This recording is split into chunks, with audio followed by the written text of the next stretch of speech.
you so much for being here. I've got my chamomile tea.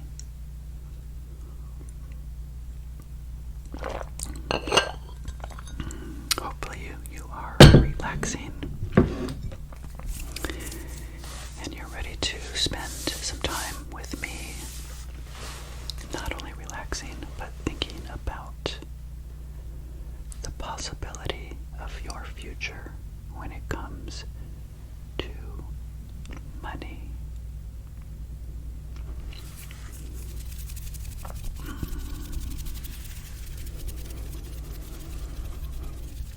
You know, I've had a busy week, and I'm sure you guys are having a busy week as well.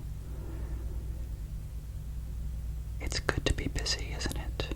To have a job that you hopefully enjoy, that you go to every single day. But sometimes it's a good idea just to relax, relax, relax, relax, and take a moment to think about your financial future and your financial destiny. On my podcast over the past 4 years, I remember always talking about going from broke to brilliant, and I came up with stories to share with people about how I went from broke to brilliant. And on ASMR, Money Mentor, I like to do the same. So before we get started, if you would hit the like button for me, I would appreciate it. I hope you're getting value out of this YouTube channel. If you are, please consider subscribing. Maybe hit the notification bell to let you know when I drop my next video.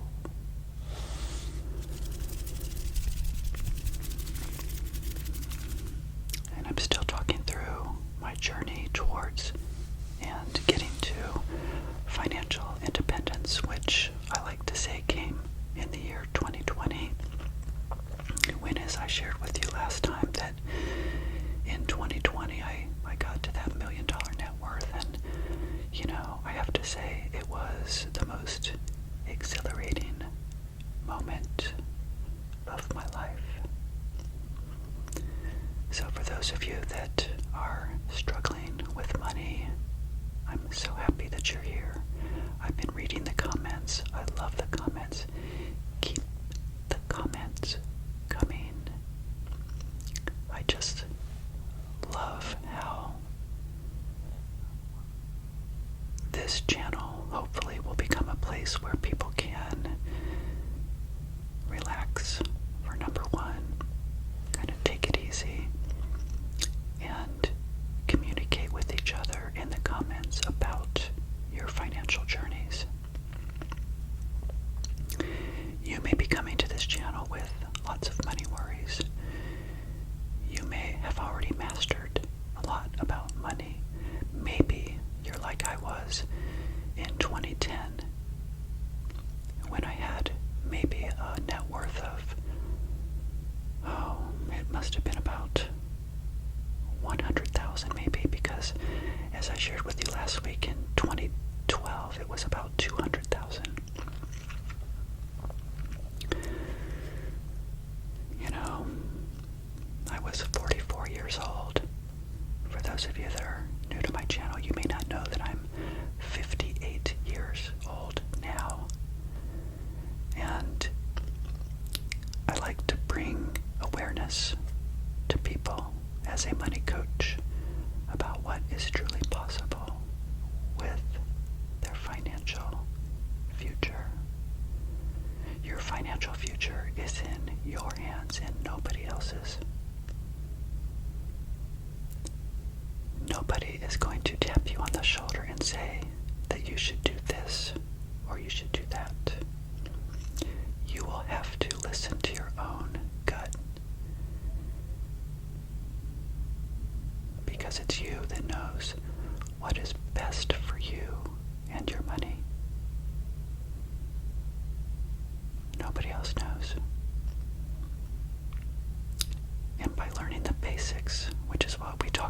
on this channel, I think that everyone, as long as you have income, can get to where you want to be. And we'll talk a lot about that because income, as you know, is very important. For me, you guys know, in 2006, I was making only about $40,000. But every year I kept making little bits more in money. You know, a 4% increase, a 5% increase, sometimes a 10% increase. But over the course of those many years, I was slowly making more and more money. That's what I like to refer to as a financial career, the value journey. That you then take that income and you have to put it in the right places. Otherwise, this plan that you may have for yourself may not work. And in today's episode, I want to just take a little bit of time and talk about some of the basics. I believe I shared with you previously that I have what I refer to as the fabulous 4 accounts. 4 accounts in my retirement plethora of accounts. That sounded ridiculous. But I've got 4 accounts. And what are they? My 401k, my Roth IRA, my taxable account, and my health savings account. And that's it. Like I've been sharing with you on this channel, building wealth is not rocket science.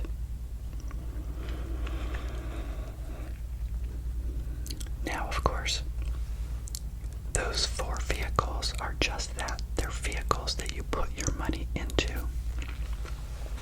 So that's what I want to talk about in this episode, is that the vehicles that you put your money into could be different if you're self-employed or if you're working for a company like I did. I've been with the same company, as you know, for 25, almost 26 years now. And so I had an ability to invest money in a 401k. I got to choose what investments I put my money into. And those investments are things like maybe a Vanguard fund. In fact, right now, most of my money in my 401k is in a target fund. A target fund is a date of a fund that changes asset allocation over time to be more conservative the closer you get to your retirement date. So it may be riskier when you're younger, which means more stocks than bonds, which are typically referred to as more conservative investments. And bonds usually are income producing types of assets. Oh, I know, snooze fest, but that's okay. Hopefully you're winding down. You know, the basics of finance are just so boring. I get it. But that's what's nice about it, because it is boring. It is relatively simple. To build wealth, it is the behaviors where people get messed up. But in 2010, I want to talk today about I had the ability in 2010 to invest through my employer into my 401k, into what's called a Roth 401k. So hold that thought. A Roth 401k. For many years prior to the Roth 401k, which is after-tax money that you're putting into that, you're paying the taxes now, rather than a pre-tax bucket where you don't pay the taxes until you take the money out. In 2010, I decided to start dollar cost averaging into the market through my 401k into the Roth bucket. It's really not that big a deal. I mean, basically it just means that I'm still putting the same amounts of money into the 401k, right? It wasn't 6%, it was like 20% or more. I was maxing out the total dollar amount that I could for the entire year. So right now, if you have a lot of extra money going on and you don't have debt, you might be at the point where you're putting a lot of that money into your 401k, if you have a 401k, and maybe maxing it out to the total dollar amount. Great. In 2010, I decided to build a bucket or an engine of a Roth portion within the 401k itself. Okay, so that's one thought. But to talk about what a Roth is, let me just backtrack here a little bit, because, as you know, I've got my money book, and there is a quote or a section in here that I wanted to just take a moment and read. So this is something I learned, of course, many years ago. This is on page 383. It says a Roth IRA. A Roth IRA is a retirement account that you fund with after-tax money and on which you will owe no tax when you take the money out. So that means if you put in money and it grows, you don't pay tax on the growth. That's why people, if you do qualify for a Roth IRA, or if a person qualifies for a Roth IRA, which means you make under a certain dollar amount per year, then you may want to highly consider putting your money, like I did, into a Roth IRA. And it goes on to say, assuming that you are at least 59 and a half and you haven't had it in the account for 5 years. So, of course, you have no tax as long as you're, withdrawing it at 59 and a half, and you've had the account for 5 years. Now, I don't like this next sentence, and I never did this, but it does say that with a Roth IRA, you can take out your original contributions. But don't do that. You can't take out your earnings, but you could take out your contributions without penalties, regardless of how old you are, when you do so, or how long the money has been in the account. Now, for all the many years that I had my Roth IRA, which I think I shared with you before, I opened that in 2006. I have not once had to take money out. But as she says in that book, is a Roth can double as an emergency account. But please, don't take money out of your Roth IRA. Let it grow. So, Roth IRAs actually started way back, I think, in 1998. Of course, I didn't get one until 2006 when I was 40 years old. And that account, I just kept putting in the maximum you could put in that account. And it's part of those numbers I shared with you on the previous episode, within, of course, the 4 accounts, right? But in 2010 is when I learned that my company decided to allow us again to put your after-tax money into the 401k. So I decided to do that. It wasn't a big, huge decision, but what I think is important sometimes is to save your money into various buckets, like a pre-tax bucket, a post-tax bucket, so then when you get to retirement and you get old, like I am, I'm age 58, as you know, right? But when you get to the point where you start wanting to withdraw money from your engine that you've created, you suddenly have different options. It may be wise, some believe, to take money from the Roth IRA first when you retire, rather than the other buckets, because then you would be paying a higher tax bill on the pre-tax portion. Now, I'm going to leave it at that because, as you guys know, I am not a financial advisor. It says that right in the description of my episodes. I started putting that in there. Nor do I want to be a financial advisor. I like to coach people on money, that's it. I don't talk about about what you should put your money into. I'm sharing with you what I did in the belief that maybe you would want to do something similar. I kept my investments, I kept my methodology of building wealth very simple, and I would encourage you guys to do the same. I like to use the acronym of KISS. Keep it simple, savor. That's one thing you should do, is keep everything super simple. Investing and saving money does not need to be difficult. Don't listen, as I've talked about before, to financial advisors that tell you that you need to take either high risk or get into very complex types of investments. It's not worth it. You don't want to go there.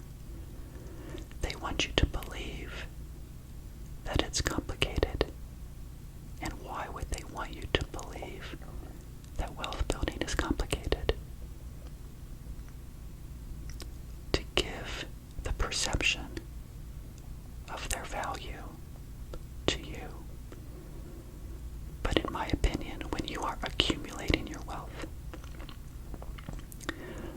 I seriously don't think you need a financial advisor, unless you wanted to maybe pay somebody an hourly rate to help you get started.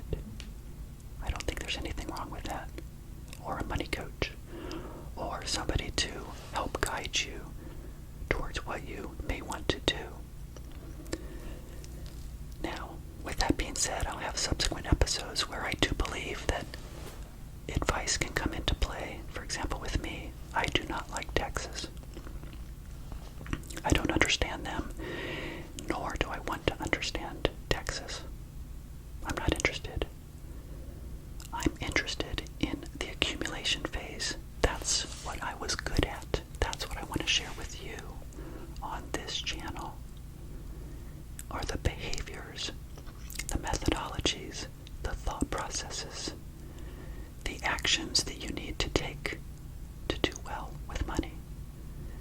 Now, there might come a point when I do have to pay somebody to say, you know what, I just accumulated all this money. I think I did okay.